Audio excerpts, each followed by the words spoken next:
Over the years, I must have read hundreds of books on art and painting, the hows and the wheres and the why-fors, the what you draw, what you mix, and yet there are still things which you just can't find in a book.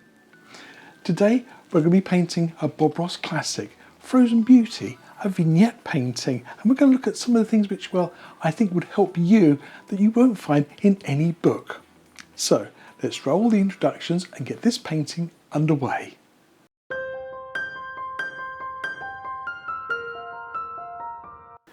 Hello and welcome back to the studio. As you saw from my little introduction there, we're doing another Bob Ross classic today, Frozen Beauty, a lovely, simple, easy to do vignette painting.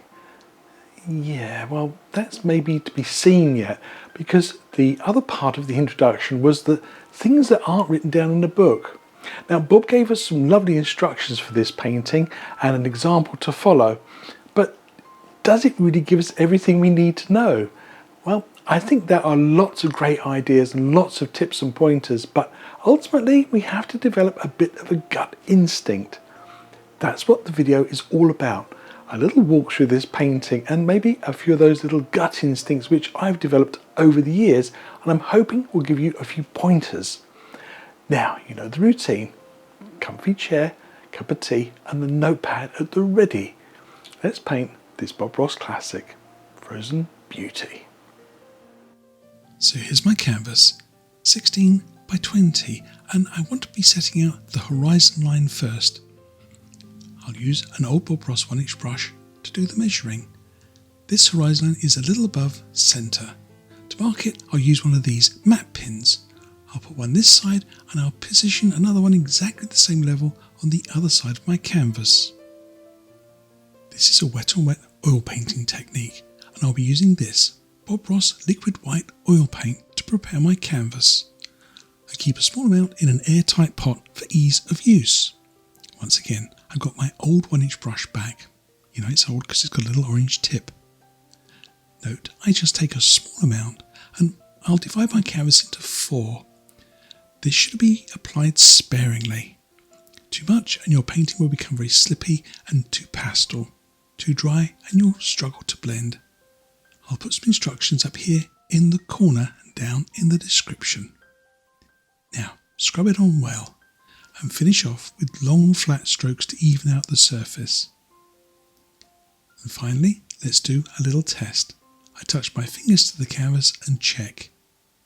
I can see my fingerprints clearly. That looks about right. Don't forget, rub out those fingerprints and give your old 1-inch brush a good dry clean. Here's my palette. Just a few colours to start with. I'll add some more later on. I'm going to concentrate on these 3. Some phthalo blue, some phthalo green and a little black. Once again, I'm using my old brush for this. I'll pull down a small amount of phthalo blue and tint it with a little bit of black. I want sort of a cool blue colour. And I'll add into it a tiny little touch of phthalo green. But be sure to tap your brush firmly on the palette when you're loading it. If you get a bit too much on one corner, well, we'll see what happens if we do. I'm going to start in the top left corners and right corners and I'm going to blend across my canvas. I want to check my colour as I go. This is a vignette painting, which means a dark exterior edge and a pale centre. Gosh, look at that. I did warn you about tapping on the palette, didn't I? Yes, look, there it is, a chunky monkey that got me. Never mind, let's see if we can work it out. I'll go back onto my palette and work some colour through the bristles and see if I can scrub this out. Liquid white is very useful. It enables me to blend my paint on the canvas. Mistakes can simply be, well, worked out. With enough time and effort, we can get almost a perfect result. But yes, no matter how much I scrub, I still seem to have too much dark in the centre at the top. What can we do? I've got a neat little trick for you. Quick as a flash. Turn your canvas the right way up and adjust the pin lines. Ta-da! To strengthen the vignette effect, I want to darken the corners a little more. For this, I'm going to be using some Prussian blue. Now, Let's go down in this bottom corner first. I think it's already dark enough down there, so I'll test it on my canvas first. Yes, I think that's the sort of look I'm going for, but notice that very hard edge. You don't always notice it when you're standing close to your canvas, so make sure you work it out very well. All the time trying to get that nice oval shape for the vignette. Take a good amount of time to do this. I spend a good 5 or 10 minutes just blending edges and corners and finally finishing off with some long flat strokes.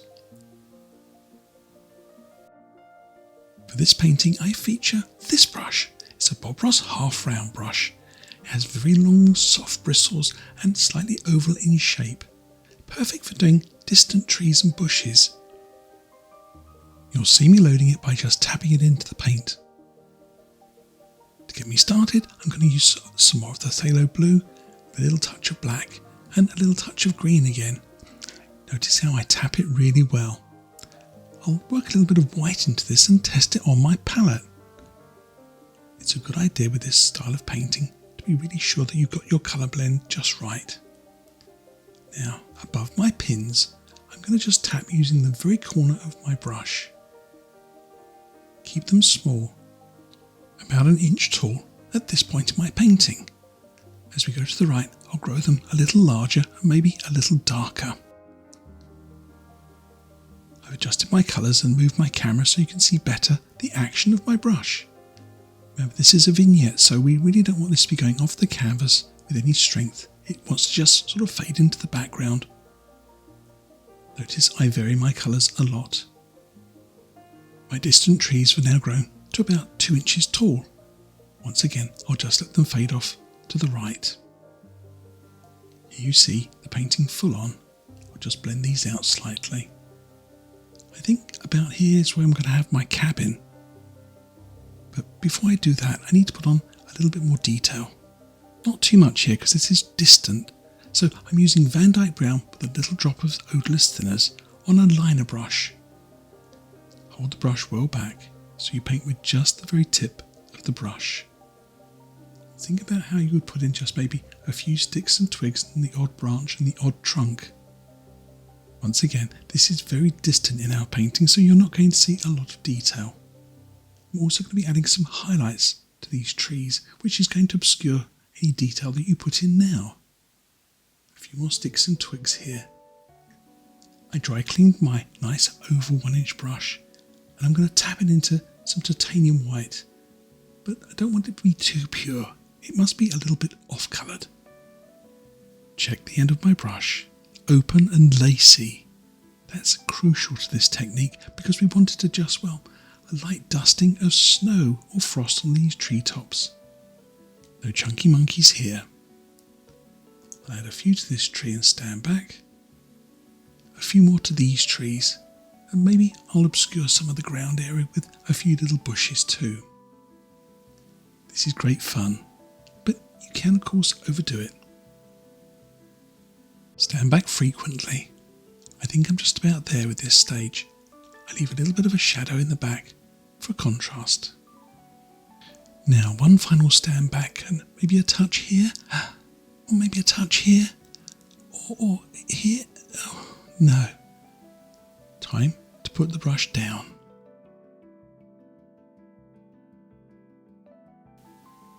Let's start laying in the lay of the land. I've got a fan brush and a little bit of this off-white colour. Now carefully, just under the edge of the trees, come in and press and pull at an angle. As you see, this develops into a rather lovely distant scene. Save a little shadow here and there. It's important not to get this all too bright. As you can see, when I compare it to a piece of white paper towel, it's really quite nice and blue. It gives me a chance to do things like this. Come in and pick out a little detail, a little flash of light and the odd sparkler. So the background's all finished and we're ready to put a cabin in our painting, and you're raring to go, aren't you? Yeah, lots of you will be saying, no, I don't want to do it because I'm frightened I'm going to mess it up. And that's quite natural when you're starting out. So we need a little bit of help.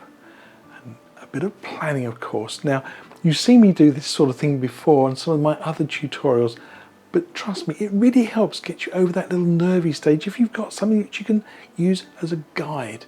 Again, it's one of those instinctive things which you need to develop for your own painting, but until you do, these sorts of things can be really great visual cues on where and how to position things in your painting.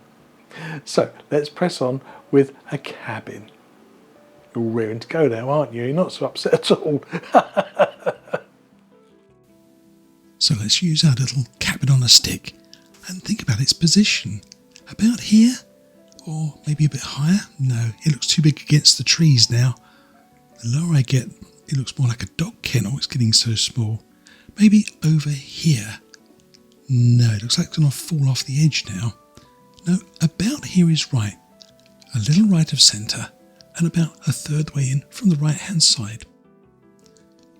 But I think it's a bit too pale in the background and my cabin's not going to show up if I don't have a slightly darker tree line. So I've added a darker colour and of course some highlights, some sticks and twigs and branches. These darker trees and bushes will give me a nice contrast against the snowy roof of my cabin. I'll lay in some land as well. Now let's have a look at how we're going to paint the cabin. Notice how I'm going to use the shape of my palette knife to give me the angle for my roof. First thing I want to try and work out is the very centre line of the cabin. About here. I make a little line down the top of the snow. As you saw, I lay my knife at an angle and just scrape down. There's a slight upward angle here, which will give my cabin perspective. That corner wants to be the lowest corner of the entire cabin. And it's also the tallest wall. If you haven't seen my cabin painting video, I'll leave a link to it here in the description below. As you can see, I spend the next few minutes just cleaning out the outline. Time for a top tip. I spread my titanium white out thin and I get a small roll of it on the edge of my palette knife. And I outline my roof first. This sort of gives me somewhere to aim for when I'm putting snow on the roof. You might find this very useful. I especially like a line just here. Now, a slightly bigger roll of titanium white and touch gently and just sort of lay down a bit of a bed of white paint first. Something you can use to pull. And stop. Because I can see the line coming up, I can stop just in time. Any little bits I miss, I can come back and touch up. If you enjoy my tutorials, don't forget, give this painting a thumbs up. You can subscribe and leave a comment. Don't forget, when you subscribe, ring the little bell, so that way you get to know when I release a new video weekly. Thank you. I always make sure I add a little bit of snow to this back edge and that it overhangs the end of the wall. Now, let's take a little bit of Van Dyke brown and black and just block in the front of the cabin. Again, just a stain of colour here, not really too thick and sticky, just a nice deep colour. Be sure not to lose that very bottom line, that it's an angle.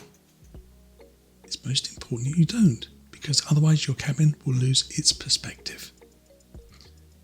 There. I'll also add a little touch of dark here under the eaves. Bob had a little overhang, maybe a little woodshed at the side of his cabin. I didn't bother outlining that, I just did it as a freehand. With the small blade of the knife, I'll just touch in the side of the cabin. It's a bit too small to scrape out. Once again, I'm sure to keep this line nice and straight. A little bit of shadow to the side, and we have a completed cabin outline. Let's give our cabin some old boards, and for this I want a marble mix of colours. A little touch of dark sienna, maybe a little touch of yellow ochre, and some of that original Van Dyke brown and black colour, even a little smudge of white. And notice how little I blend it. this wants to be a marble mix of colours. I take a little roll of paint on the edge of my knife and I do them board by board. I find this gives me a really lovely effect and maybe a little easier than just doing it as one sweep of the knife. I come back in, just touching little bits of colour. I vary them as I go. And it doesn't take long before my cabin really starts to look nice and woody. And I can even get into these really small areas with just a touch of colour to finish off my cabin. Maybe a little darker under the eaves as well. I make this long corner of my cabin a little more prominent by making it a little brighter. It really helps it stand out from the side of the cabin. One last touch of shadow under the eaves. Our cabin needs a doorway. I'll use the small blade of my knife just to scratch out some of the paint. I'll put back some more boards, maybe in a slightly lighter colour.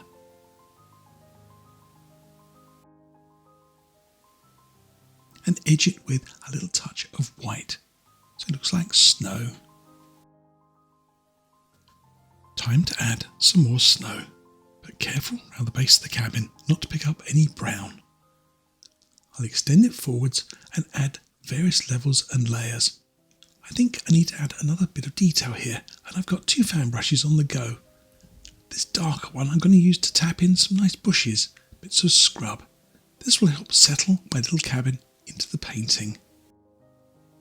I'll keep the other brush just for laying on snow, maybe for adding a little highlight. It's always useful to have a couple of fan brushes when you're doing these sorts of paintings. That way you don't have to keep stopping and starting and washing them. As I come further forwards in my paintings, these little details want to get a little darker. Once again, another level, another layer. But I want to add some water as well. I've gone back to my original old brush and added some blue, black and phthalo green colour to it.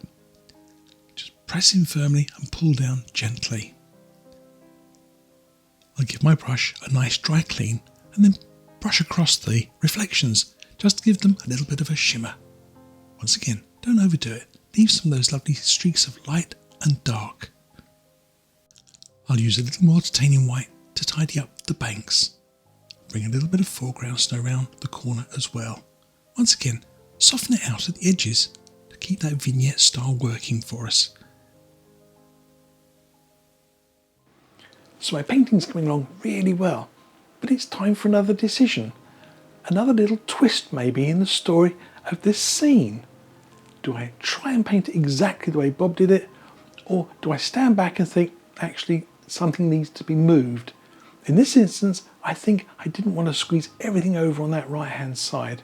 I needed to move part of the scene to the opposite corner of my canvas. So let's sit back and see how I get on with moving things around. Here we see Bob's original painting, and he had a little bit more room over on this right-hand side, and his cabin was a little more central, and he had a nice big open area here. Well, my painting's worked out that I don't have as much room here, and a slightly bigger cabin. So let's move things. I'm going to start off again by combining all my dark colours together, blue, black, brown, and mix them up. I've got some phthalo green in there as well. I'm going to use my dark fan brush. Load it well, and let's paint a nice fir tree. I like to work out the centre line first, and then this time I'm going to have branches that face upwards. Notice how I hold my brush at a nice upward angle and press with just one corner. I don't let the brush slide. I wanted to leave an imprint of the bristles. They look just like pine needles. I start off by working a centre line, getting that nice V shape. It takes a little practice, but once you get the hang of it, every fir tree will be a success. I'll bring these right down till I reach the bottom of my line. And I'm careful not to go too far to the right here. There's quite heavy snow there, which I painted earlier. As Bob would say, every tree has to have a friend. Let's give this one a nice centre line first. Just touch the centre line in Then regroom your brush with nice dark colour and come back and reshape it slightly. You might find doing a tree in 2 steps a little easier than doing it in 1 step. Time for some snowy highlights. I've gone back to my other fan brush and I've got some titanium white paint. I've also added a little tiny drop of liquid white to it, just to soften the paint slightly. Titanium white from the tube is usually very firm and dry and it won't stick. If you add a tiny drop of liquid white to it, you'll find it's soft enough to stick. I'm going to concentrate my highlighting mainly on the right hand side. As my brush runs out of colour, I'll do a little bit more of the centre and the shadowy left side. I want to make more of a feature of this area, so I'll just stab in a little bit more foliage, a few touches of highlight as well.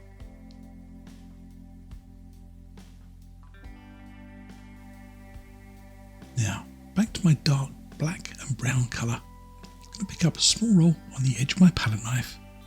I think I want a nice little rocky outcrop here. Bob had something similar in the original painting. So let's do a few little dark patches here. I let the paint break gently across the canvas, a little bit of texture to it. I often reuse highlighting colours from elsewhere in the painting. It adds a sense of harmony to my paintings. Again, something you don't always see in books, but I find it works really well for these sorts of paintings. This colour was originally the planks on my old cabin. As you see, it ties the 2 corners of my painting together rather well. I'll finish this area off with some nice snowy highlights on the edge of my palette knife. I want this to look lovely, chunky and thick, really textured, just like fresh fallen snow over the vegetation. It would be so easy to overwork this area of my painting. But I know from experience that if I do, it'll lose that lovely fresh look. Once again, this is something you can't learn from a book. Something else you can't learn from a book is just coming up. Can you guess what it is?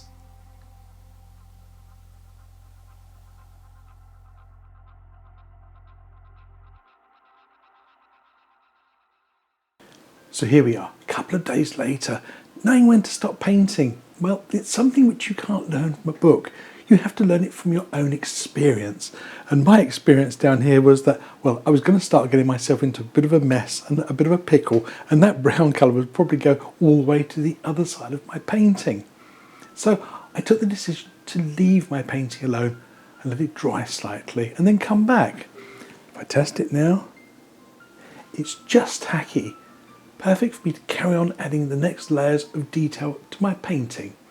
So let's press on.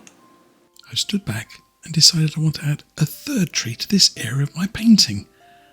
Not much room to the left though, and a little bit tight through the centre, but if I use my liner brush and some Van Dyke brown, I might just squeeze something in through the centre here.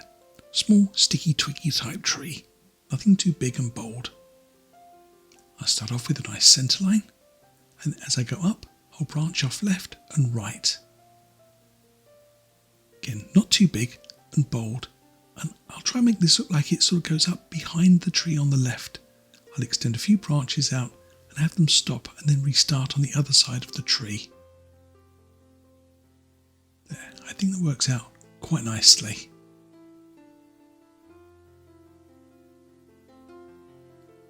I'll also add a few little sticks down here in the vegetation lower down. Again, it sort of lends harmony to my painting. But let's have a closer look at this picture. Can you see what I can see? It's here. It's like, well, a new horizon line. Nothing's allowed to go above this point in my painting. It's all sort of jammed at this tree line here in the background. What I need to do is extend this tree a little more, I think.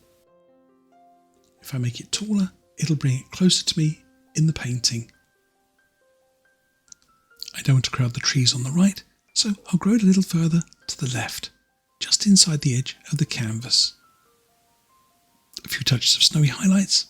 I think that's a great addition to my painting. Now let's add some lovely heavy thick snow to the base of these rocks. Leaving my painting for a day or two enables me to get these really brilliant, lovely snowy highlights onto my painting without fear of picking up a lot of brown. These sorts of details really help your painting stand out, make it really pop. I'll add a few touches of highlight on the snow as well, and then soften them into the vignette with my fingers. I think there's one more thing I'd like to do to my painting. I need to add a little bit of life to my cabin. Maybe a wisp of smoke. And of course, I'll soften that out with my finger as well. Now, that wouldn't be able to get there unless I had a chimney pot. So, let's put one of those in as well. You see me using my little homemade marl stick here. Just something I can rest my hand against. Now, if there's a fire in the hearth, you need a light in the window. I start off with a little bit of Indian yellow. I'll add a tiny touch of bright red to it to make it a nice orangey red glow. And then to make the light really stand out, a little dot of white. This is a lovely painting to do, and one I've really enjoyed demonstrating for you. It taught me a few things, and I hope it's given you an inspiration to paint your own version of this Bob Ross classic, Frozen Beauty, in a vignette. So there we have it, a Bob Ross classic, Frozen Beauty. One that I hope has given you some inspiration and not to be too concerned about getting things wrong. Developing the gut instinct takes time. Ask any artisan who bakes a cake, repairs a shoe or paints. They'll tell you it takes time to develop that sort of sense of touch. In the meantime, there's some lovely videos for you to watch that'll help you on the next step in your journey. Happy painting, people. Now painting. So I've got an idea.